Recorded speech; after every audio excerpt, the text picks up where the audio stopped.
ಗುರುಪಾದ ತೀರ್ಥವೇ ಮಂಗಳ ಮಜ್ಜನವೆನೆಗೆ, ವಿಭೂತಿಯೇ ಒಳಗುಂದದ ಅರಿಶಿನವೆನೆಗೆ, ದಿಗಂಬರವೇ ದಿವ್ಯಾಂಬರ ಎನೆಗೆ, ಶಿವಭಕ್ತರ ಪಾದ ರೇಣುವೆ ಅನುಲೇಪವೆನೆಗೆ, ರುದ್ರಾಕ್ಷಿಯೇ ಮೈ ಉಡುಗೆ ಎನೆಗೆ, ಶರಣರ ಪಾದರಕ್ಷೆಯೇ ಶಿರದಲ್ಲಿ ತೊಂಡಿಲು ಪಾಸಿಂಗ ಎನಗೆ, ಚನ್ನಮಲ್ಲಿಕಾರ್ಜುನನ ಮಧುಮಣಿಯಗೆ ಬೇರೆ ಶೃಂಗಾರ ಏಕೆ ಹೇಳಿದೆ ಅವಗಳಿರ ಅನ್ನುವ ಅಕ್ಕ ಮಹಾದೇವಿಯ ವಚನವನ್ನ ಸ್ಮರಿಸಿಕೊಳ್ತಾ, ಈ ಅಕ್ಕ ಮಹಾದೇವಿಯ ಆಧ್ಯಾತ್ಮಿಕ ಆ ಸೌಂದರ್ಯದ ವ್ಯಾಖ್ಯಾನವನ್ನ ಆಕೆ ಚನ್ನಮಲ್ಲಿಕಾರ್ಜುನಲ್ಲಿ ನಡೆಸಿದಂತಹ ಆತ್ಮದ ಅನುಸಂಧಾನದ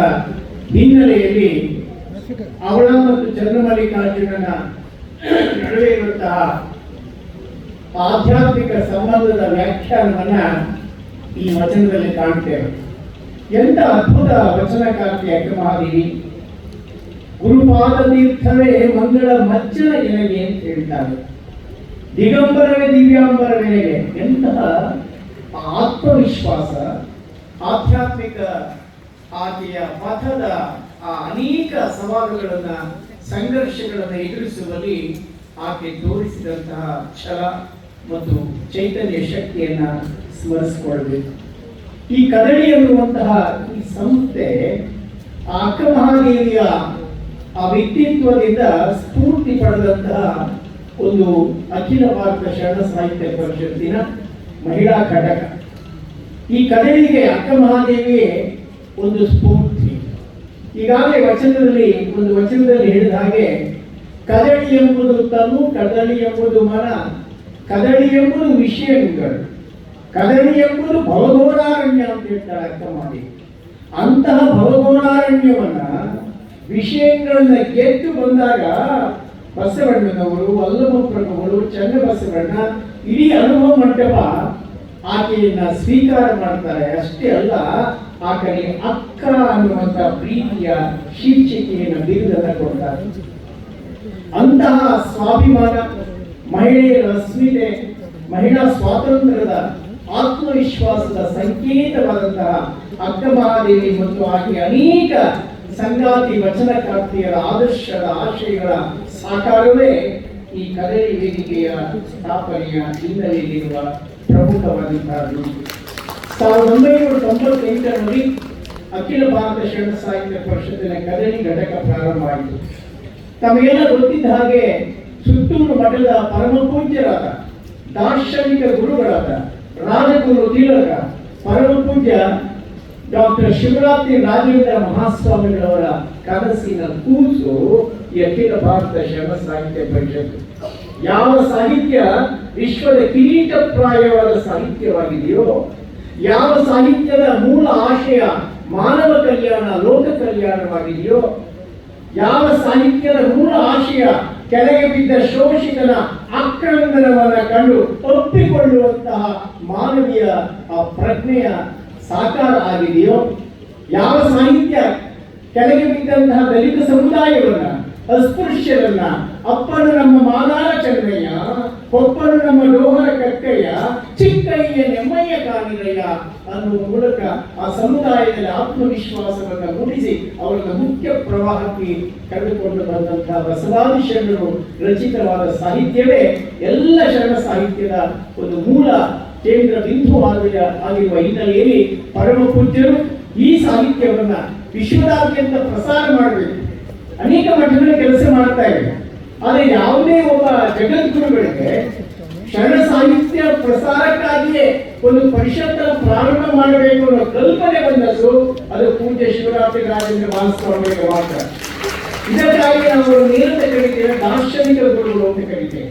ದರ್ಶನ ಅಂದ್ರೆ ಬಹಳ ಶತಶತಮಾನಗಳಿಂದ ಆಗುವಂತಹ ಒಂದು ಬೆಳವಣಿಗೆಯನ್ನ ಯಾರು ನಿರೀಕ್ಷೆ ಮಾಡಿ ಈಗಲೇ ಪ್ರಸ್ತುತ ಕಾಲದ ದರ್ಶನ ಮಾಡುತ್ತಾರೋ ಅವರ ದಾರ್ಶನಿಕರು ಅಂತ ಕರೀತೇವೆ. ಇವತ್ತು ಈ ಸಮಾರಂಭ ನಮ್ಮ ಬೆಂಗಳೂರು ನಗರ ಶರಣ ಸಾಹಿತ್ಯ ಪರಿಷತ್ತು ಕದಳಿ ಮಹಿಳಾ ವೇದಿಕೆ ಜಯನಗರ ಘಟಕದ ಆಶ್ರಯದಲ್ಲಿ ಇವತ್ತು ಈ ಸಮಾರಂಭ ಏರ್ಪಾಟಾಗಿದೆ. ಈ ಸಮಾರಂಭದ ದಿವ್ಯ ಸಾನ್ನಿಧ್ಯವನ್ನು ವಹಿಸಿರುವವರು ನಮ್ಮೆಲ್ಲರ ಮಾರ್ಗದರ್ಶಕರು, ಹಿತೈಷಿಗಳು, ಬಹುಶಃ ಕನ್ನಡ ನಾಡಿನ ಮತ್ತು ರಾಷ್ಟ್ರದ ಒಬ್ಬ ಅತ್ಯಂತ ಆಧ್ಯಾತ್ಮಿಕ, ಸಾಮಾಜಿಕ, ಶೈಕ್ಷಣಿಕ ಕ್ಷೇತ್ರದ ಧಾರ್ಮಿಕ ದೃಷ್ಟಾಂತರಾದಂತಹ ಪರಮಪೂಜ್ಯರಾದ ಜಗದ್ಗುರು ಶಿವರಾತ್ರಿ ದೇಶಿಕೇಂದ್ರ ಮಹಾಸ್ವಾಮಿ. ನಮ್ಮ ಶರಣ ಸಾಹಿತ್ಯ ಪರಿಷತ್ತಿಗೆ ಅವರೇ ಚೈತನ್ಯ, ಅವರೇ ಸ್ಫೂರ್ತಿ, ಅವರೇ ನಮ್ಮೆಲ್ಲರ ಎಲ್ಲ ಕಾರ್ಯಕ್ರಮಗಳಿಗೆ ಮಾರ್ಗದರ್ಶನ ಮಾಡ್ತಾ ಬಂದಿದ್ದಾರೆ. ಒಂದು ಚಿಕ್ಕ ಕಾರ್ಯಕ್ರಮ ಇರಲಿ, ದೊಡ್ಡ ಕಾರ್ಯಕ್ರಮವಿರಲಿ, ಶರಣ ಸಾಹಿತ್ಯಕ್ಕೆ ಸಂಬಂಧಪಟ್ಟ ಎಲ್ಲ ಕಾರ್ಯಕ್ರಮಗಳಿಗೆ ಆಗಮಿಸಿ ನಮಗೆ ಸ್ಫೂರ್ತಿ ತುಂಬುತ್ತಾ ಇರುವಂತಹ ಪರಮ ಪೂಜ್ಯರಾದ ಜಗದ್ಗುರು ಶಿವರಾತ್ರಿ ದೇಶಿಕೇಂದ್ರ ಮಹಾಸ್ವಾಮಿಯವರ ಪಾದಕಮಲಗಳಲ್ಲಿ ಅನಂತ ಪ್ರಣಾಮಗಳನ್ನು ಸಮರ್ಪಿಸುತ್ತೇನೆ. ಇಂದಿನ ಸಮಾರಂಭದ ಅಧ್ಯಕ್ಷತೆ ವಹಿಸಿ ನನ್ನ ಮಾತನ್ನು ಸ್ವಲ್ಪವೂ ಕೇಳಿಸಿಕೊಳ್ಳದೇ ಇರತಕ್ಕಂಥ ನನ್ನ ಗೆಳೆಯರಾದಂತಹ ಮತ್ತು ನಗರ ಜಿಲ್ಲಾ ಶರಣ ಸಾಹಿತ್ಯ ಪರಿಷತ್ತಿನ ಅಧ್ಯಕ್ಷರಾದ ಸನ್ಮಾನ್ಯ ನಾಗರಾಜ ಮೂರ್ತಿಯವರು. ಯಾಕೆ ನಗ್ತೀನಿ ಅಂತ ಅವ್ರಿಗೆ ಗೊತ್ತಿಲ್ಲ. ಈ ಸಮಾರಂಭದ ಅಧ್ಯಕ್ಷರು ಮತ್ತು ನನ್ನ ಮಾತನ್ನು ಸ್ವಲ್ಪವೂ ಕೇಳಿಸಿಕೊಳ್ಳದೇ ಇರುವಂತ ನನ್ನ ಆತ್ಮೀಯ ಗೆಳೆಯರಾದಂತಹ ನಾಗರಾಜ ಮೂರ್ತಿಯವರು. ನಾಗರಾಜ ಮೂರ್ತಿ ಎಲ್ಲಿದ್ದಾರೆ ಅಂದ್ರೆ ಅದೊಂದು ದೊಡ್ಡ ಶಕ್ತಿ. ನಾನು ಅವರು ಹೊಗಳ್ತಾ ಇಲ್ಲ. ನಾಗರಾಜ ಮೂರ್ತಿಯ ಸಂಘಟನಾ ಶಕ್ತಿಗೆ ನಾಗರಾಜ ಮೂರ್ತಿಯೇ ಸಾಕಿ. ಇದು ಅನೇಕ ಸಂದರ್ಭಗಳಲ್ಲಿ ಹೇಳಿದ್ದೇನೆ. ಅವರೊಂದು ರೀತಿಯ ರಿಂಗ್ ಮಾಸ್ಟರ್ ಇದ್ದ ಹಾಗೆ, ಯಾರ ಮೇಲೆ ಕರಿಬೇಕು, ಯಾರ ಮೇಲೆ ಕರಿಬೇಕು, ಯಾರ ಮೇಲೆ ನೂಕಬೇಕು, ಎಲ್ಲವನ್ನ ಗೊತ್ತಿರ್ತಕ್ಕಂಥ ಒಬ್ಬ ತಾಂತ್ರಿಕ ಮಾಂತ್ರಿಕ ನನ್ನ ಆತ್ಮೀಯ ಗೆಳೆಯ ನಾಗರಾಜ ಮೂರ್ತಿ.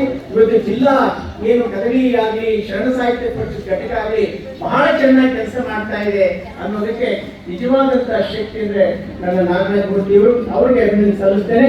ನಮ್ಮ ಸಿದ್ದರಾಮಯ್ಯವರು ಬಂದಿದ್ದಾರೆ. ಬಹುಶಃ ಇವತ್ತು ಕರ್ನಾಟಕದ ಈ ಕಾಲಘಟ್ಟದಲ್ಲಿ ವಚನ ಸಾಹಿತ್ಯವನ್ನ ತಾವು ಉಸಿರು ಅಂತ ಭಾವಿಸಿ, ವಚನ ಸಾಹಿತ್ಯದ ಬಗ್ಗೆ ಅತ್ಯಂತ ಆಳವಾದ ಅಧ್ಯಯನ ನಡೆಸಿ, ಪ್ರಬುದ್ಧತೆಯನ್ನು ಮಾತನಾಡುವ, ವಚನಗಳಿಗೆ ಒಂದು ವಿಶಿಷ್ಟ ವ್ಯಾಖ್ಯಾನವನ್ನು ಕೊಡ್ತಕ್ಕಂಥ ಒಂದು ದೊಡ್ಡ ಶಕ್ತಿ ಉಳ್ಳಂತಹ ಒಬ್ಬ ಧೀಮಂತ ವ್ಯಕ್ತಿ ಅಂತಂದ್ರೆ ನನ್ನ ಆತ್ಮೀಯ ಗೆಳೆಯರು, ಮಾರ್ಗದರ್ಶಕರಾದಂತಹ ಸನ್ಮಾನ್ಯ ಸಿದ್ದರಾಮಯ್ಯನವರು. ಸಿದ್ದರಾಮಯ್ಯನವರು ನಾನು ಬಹಳ ವರ್ಷಗಳಿಂದ ಬಲ್ಲೆ. ನಾನು ತುಮಕೂರು ಜಿಲ್ಲಾಧಿಕಾರಿಯಾಗಿದ್ದಾಗಿದ್ದು ಬಲ್ಲೆ. ಅವರ ವಚನ ಸಾಹಿತ್ಯ ಪ್ರೇಮ ಮತ್ತು ವಚನ ಸಾಹಿತ್ಯದ ಬಗ್ಗೆ ಅವರಿಗೆ ಒಲವು, ಯಾವುದೇ ಒಬ್ಬ ವ್ಯಕ್ತಿಗೆ ಒಂದು ಸಾಹಿತ್ಯದ ಬಗ್ಗೆ ಪ್ರೀತಿ ಬರಬೇಕಾದ್ರೆ ಬದ್ಧತೆ ಬೇಕು. ಸಿದ್ದರಾಮಯ್ಯವರು ಯಾವುದೇ ಸಂದರ್ಭದಲ್ಲೂ ವಚನ ಸಾಹಿತ್ಯ ಇಲ್ಲದೆ ಅವರ ಮಾತುಗಳು ಪೂರ್ಣ ಆಗುವುದೇ ಇಲ್ಲ. ಅಂತಹ ಸನ್ಮಾನ್ಯ ಸಿದ್ದರಾಮಯ್ಯನವರು ಮುಖ್ಯ ಉಪನ್ಯಾಸಕರಾಗಿ, ಅತಿಥಿಗಳಾಗಿ ಬಂದಿದ್ದಾರೆ. ಅವರಿಗೆ ನಾನು ಹೃತ್ಪೂರ್ವಕವಾದಂತಹ ಅಭಿನಂದನೆಯನ್ನು ಈ ಸಂದರ್ಭದಲ್ಲಿ ಸಲ್ಲಿಸ್ತೇನೆ. ಈ ಸಮಾರಂಭದಲ್ಲಿ ಈ ಘಟಕದ ಅಧ್ಯಕ್ಷೆ ಸುಧಾ ನಾಗರಾಜ್ ಅವರು ಬಹಳ ಕ್ರಿಯಾಶೀಲ ವ್ಯಕ್ತಿ. ಅಷ್ಟೇ ಅಲ್ಲ, ನಮ್ಮ ಸಮಾರಂಭಗಳಿಗೆ ಏನಾದ್ರು ಹಣ ಕೊಡ್ತೇ ಬಂದ್ರೆ ಸುಧಾ ನಾಗರಾಜ್ ಅಂತ ಒಂದೆರಡು ಮಾತು ಹೊಗಳಿಕೆ ಮಾಡಿಬಿಟ್ರೆ ಅವ್ರು ಬೇಕಾದಷ್ಟು ಹಣವನ್ನು ತಂದು ಕೊಡ್ತಾರೆ. ಅಂತಹ ಲಕ್ಷ್ಮಿ ಸುಧಾ ನಾಗರಾಜ್ ಅವರಿಗೆ ಹೃತ್ಪೂರ್ವಕ ಅಭಿನಂದನೆ ಸಲ್ಲಿಸ್ತೇನೆ. ನಮ್ಮ ಪ್ರವೀಣಾ ಗರಡಿಯವರು ಬಹಳ ಸೊಗಸಾಗಿ ಈ ಕದರಿ ಮಹಿಳಾ ವೇದಿಕೆಯ ಕೆಲಸವನ್ನು ಮಾಡ್ತಾ ಇದ್ದಾರೆ. ನಮ್ಮ ಜೊತೆಯಲ್ಲಿ ತುಂಬಾ ಸಹಕರಿಸ್ತಾ ಇದ್ದಾರೆ. ಅವರಿಗೆ ಪ್ರೇಮಾ ಸುಂದರ್ ಅವರಿಗೆ, ಗೀತಾ ಜಯಂತ್ ಅವರಿಗೆ, ನನ್ನ ಆತ್ಮೀಯ ಸಹೋದರ ವಿಜಯ್ ಕುಮಾರ್ ಅವರಿಗೆ, ಚಂದ್ರಶೇಖರ್ ಅವರು ಸಹ ನಮ್ಮ ಈ ಕದರಿ ಸಮಾರಂಭಕ್ಕೆ ಬಹಳಷ್ಟು ನೆರವನ್ನು ನೀಡಿದ್ದಾರೆ. ಅವರಿಗೆ ಮತ್ತು ತಮ್ಮೆಲ್ಲರಿಗೆ ನಾನು ಹೃತ್ಪೂರ್ವಕವಾದಂತಹ ಅಭಿನಂದನೆ ಸಲ್ಲಿಸಿ, ಇವತ್ತಿನ ಈ ಸಮಾರಂಭದ ಆಶಯ ಏನು ಅಂತಂದ್ರೆ, ಎಲ್ಲ ಜಿಲ್ಲೆಗಳಲ್ಲಿ ಕದರಿ ಘಟಕ ಇದೆ. ಎಲ್ಲ ಜಿಲ್ಲೆಗಳಲ್ಲಿ ಕದರಿ ತುಂಬಾ ಕ್ರಿಯಾಶೀಲವಾಗಿ ಕೆಲಸ ಮಾಡ್ತಾ ಇದೆ. ಬೆಂಗಳೂರಿನಲ್ಲಿ ನಮ್ಮ ನಾಗರಾಜ ಮೂರ್ತಿಯವರ ಸಂಘಟನಾ ಚಾತುರ್ಯದಿಂದ, ಕೌಶಲ್ಯದಿಂದ 22 ವಾರ್ಡ್ಗಳಲ್ಲಿ ಈ ಕದರಿಯೂ ಇದೆ, ಅಖಿಲ ಭಾರತ ಶರಣ ಸಾಹಿತ್ಯ ಪರಿಷತ್ತಿನ ಘಟಕವೂ ಇದೆ. ಹೀಗಾಗಿ ಬೆಂಗಳೂರು ಕದರಿ ಕಾರ್ಯದ ಒಂದು ದೊಡ್ಡ ಕೇಂದ್ರ ಬಿಂದುವಾಗಿ ಕೆಲಸ ಮಾಡ್ತಾ ಇದೆ. ಇಂತಹ ಕದರಿ ಸಂಸ್ಥೆಯನ್ನ ಬಹಳಷ್ಟು ಅಚ್ಚುಕಟ್ಟಾಗಿ ನಿರ್ವಹಿಸಿದ ಎಲ್ಲ ನನ್ನ ಸಹೋದರಿಯರಿಗೆ ಈ ಸಂದರ್ಭದಲ್ಲಿ ಅಭಿನಂದನೆ ಸಲ್ಲಿಸಿ ಒಂದೆರಡು ಮಾತುಗಳನ್ನು ಮುಂದೆ ಹಂಚಿಕೊಳ್ಳಿಕ್ಕೆ ಇಷ್ಟಪಡ್ತೇನೆ. ನಮಗೆಲ್ಲ ಗೊತ್ತಿದ್ದ ಹಾಗೆ ನಾನು ಅಕ್ಕಮಹಾದೇವಿಯ ಬಗ್ಗೆ ಹೆಚ್ಚು ಮಾತನಾಡಲಿಕ್ಕೆ ಬಂದಿದ್ದೇನೆ. ಕಾರಣ ಆಗಲೇ ಹೇಳಿದಾಗೆ ಅಕ್ಕಮಹಾದೇವಿ ನಮ್ಮ ಇಡೀ ವಚನ ಚಳುವಳಿಯ ಸಂದರ್ಭದಲ್ಲಿ ಹೆಣ್ಣು ಮಕ್ಕಳಿಗೆ ಅಸ್ಮಿತೆಯನ್ನು ತಂದುಕೊಟ್ಟಂಥವಳು.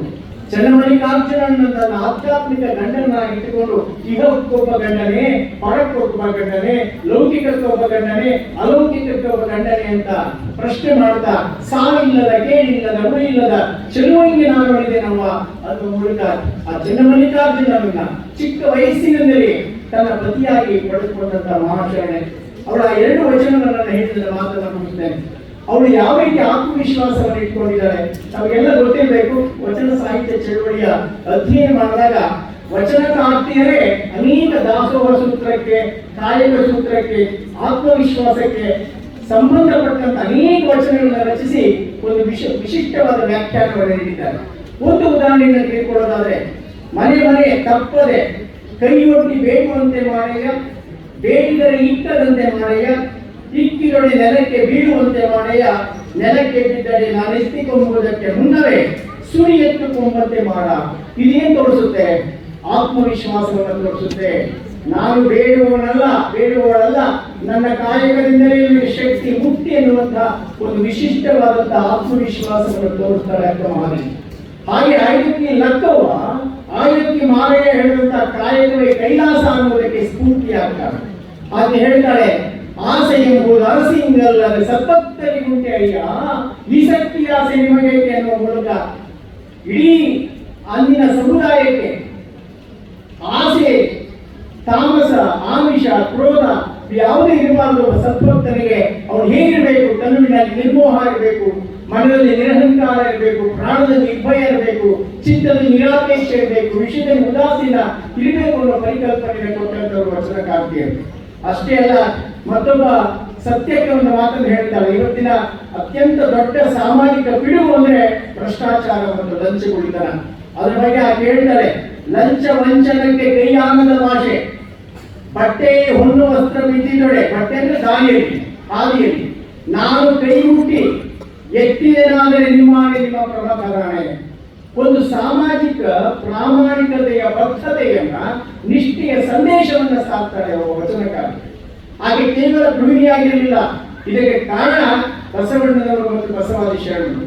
ಅವರೆಲ್ಲರನ್ನ ಅನುಭವ ಮಂಟಪಕ್ಕೆ ಕೂರಿಸಿ ಅಲ್ಲಿ ಸಮಾನವಾದ ವೈಚಾರಿಕ ವಿಚಾರಧಾರೆಯ ಸಮಾನತೆಯನ್ನು ನೀಡಿ, ಅವರ ವಿಚಾರಗಳಿಗೆ ಸಾಕಷ್ಟು ಸ್ವಾತಂತ್ರ್ಯವನ್ನು ನೀಡಿ, ಆ ವಿಚಾರದ ಅನುಸಂಧಾನದಲ್ಲಿ ಒಂದು ಹೊಸ ವಿಚಾರಧಾರೆಗಳು ಹೊರಹೊಮ್ಮುವಂತೆ ಆ ಹೆಣ್ಣು ಮಕ್ಕಳಿಗೆ, ವಚನಕಾರ್ತಿಯರಿಗೆ ಅವರು ನೀಡಿದಂತಹ ಸ್ವಾತಂತ್ರ್ಯದ ಫಲದಿಂದಾಗಿ ಹೆಣ್ಣು ಮಕ್ಕಳು, ವಚನಕಾರ್ತಿಯರು ಇಷ್ಟು ಧೈರ್ಯವಾಗಿ ಇಡೀ ವಿಶ್ವಕ್ಕೆ ಸಂದೇಶವನ್ನು ಕೊಡ್ತಾರೆ. ಆದರೆ ಒಂದು ಕಡೆ ಒಂದು ಮಾತನ್ನು ಹೇಳ್ತಾನೆ, ಹಣ, ವಸ್ತ್ರ, ಬಂಗಾರ, ಕಪ್ಪಡ, ಬಟ್ಟೆಯ ನೆಟ್ಟನೆ ಬಿದ್ದಿರುವುದು, ಕಂಡು ಕಾತರಿಸಿ ಕೈ ಮುಟ್ಟಿ ಎಟ್ಟದ ಭಾಷೆ, ಕೊಟ್ಟರೆ ಮುಟ್ಟದ ಭಾಷೆ ಅಂತಾನೆ. ಅದನ್ನೇ ಇಲ್ಲಿ ಸತ್ಯಕ್ಕೆ ಹೇಳ್ತಾರೆ.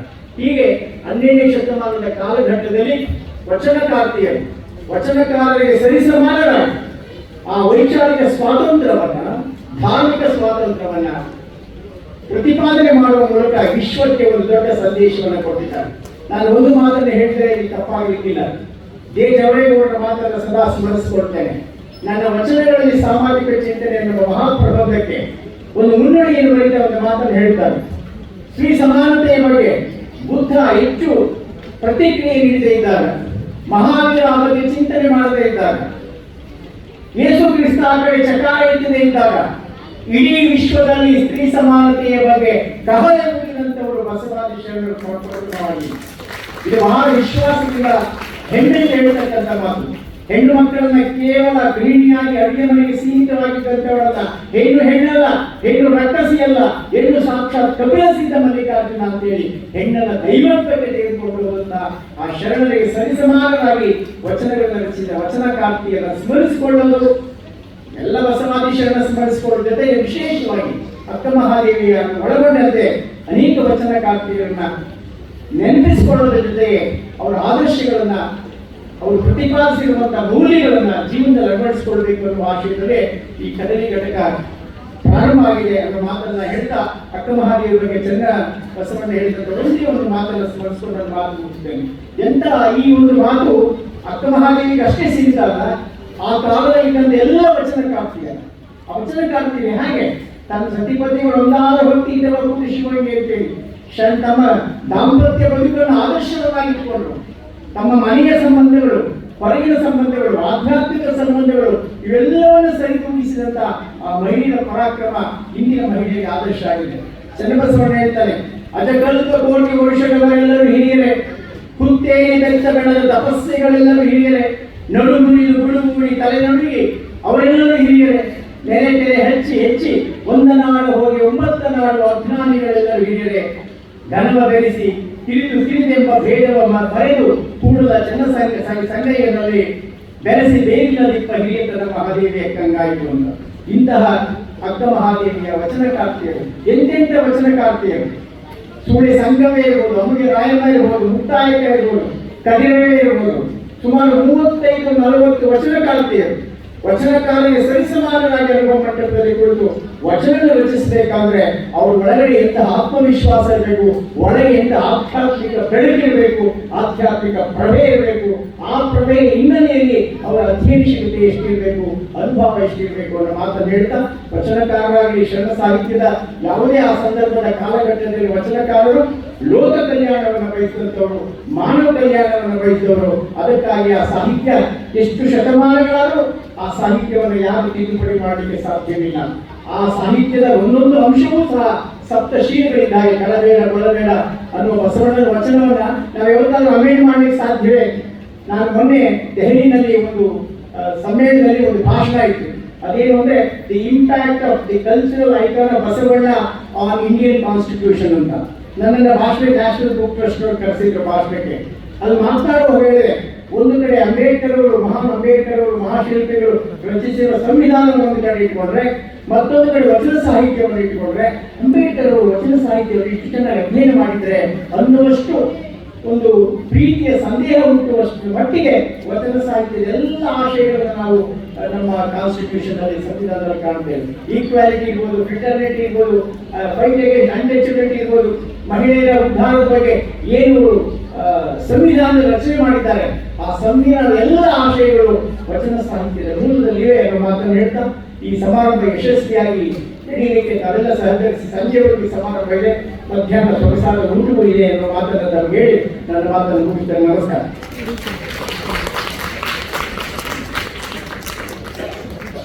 ಇಂದಿನ ಈ ಒಂದು ಉದ್ಘಾಟನಾ ಭಾಷಣದಲ್ಲಿ ಸನ್ಮಾನ್ಯ ಶ್ರೀ ಡಾಕ್ಟರ್ ಸಿ ಸೋಮಶೇಖರ್ ಅವರು ವಚನಕಾರರ ಬಗ್ಗೆ ಸವಿಸ್ತಾರವಾಗಿರ್ತಕ್ಕಂಥ ಮಾಹಿತಿಯನ್ನು ಇವತ್ತು ಸಭೆಯ ಮುಂದೆ ತಿಳಿಸಿದ್ದಾರೆ.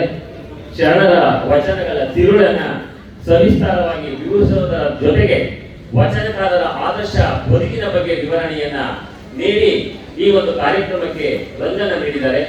ಶ್ರೀಯುತರಿಗೆ ನಮ್ಮಲ್ಲಿ ಮೆಲ್ಲರ ಪರವಾಗಿ ಹೃತ್ಪೂರ್ವಕ ಧನ್ಯವಾದಗಳನ್ನು ಅರ್ಪಿಸ್ತಾ ಇದ್ದೇನೆ. ಈ ಉದ್ಘಾಟನಾ ಭಾಷಣವನ್ನ ಮಾಡಿದ